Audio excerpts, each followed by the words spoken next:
कुलधरा में आपका स्वागत है। वो रहस्य और डर से भरा हुआ गांव।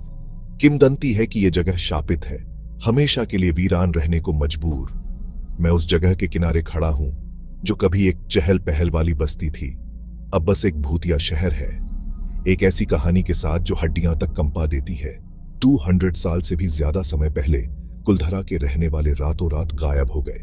कोई नहीं जानता कि ऐसा क्यों हुआ, लेकिन वो अपने पीछे ऐसा कर्स छोड़ गए कि जो भी इस विलेज में बसने की कोशिश करेगा उसे भयानक परिणाम भुगतने होंगे।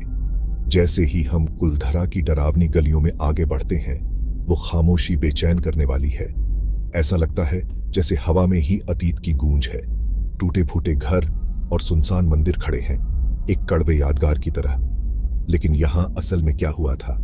कुछ लोग कहते हैं कि विलेज का मुखिया और उसके लोग एक जालिम राजा के अत्याचारी करों से भाग गए।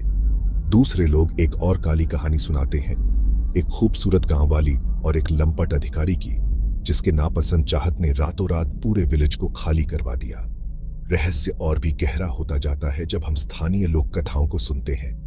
वो अजीब घटनाओं की बात करते हैं, हवा में सुनाई देने वाली आवाजों की और ऐसी परछाइयों की जो आंखों के कोने में हिलती नजर आती है। क्या ये कुलधरा के भूतपूर्व निवासियों की आत्माएं हैं जो हमेशा के लिए अपने रहस्य छुपाए हुए हैं? कुलधरा का कर्स सिर्फ लोगों को दूर रखने के लिए नहीं है, ये तो एक ऐसी मौजूदगी है जो रात की ठंडक में महसूस की जा सकती है और बंजर जमीन पर चांद की भयानक चमक में देखी जा सकती है। ये एक याद दिलाती है कि कुछ जगहों को अछूता छोड़ देना ही बेहतर है, उनकी कहानियां अनकही और उनकी भयावहता को बिना जगाए।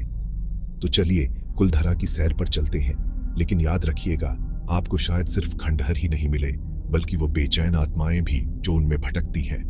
आखिरकार कुछ रहस्य कभी सुलझाने के लिए नहीं होते हैं। भारत के सबसे भुतहा स्थानों में से एक की इस रोंगटे खड़े कर देने वाली यात्रा में मेरे साथ आने के लिए धन्यवाद।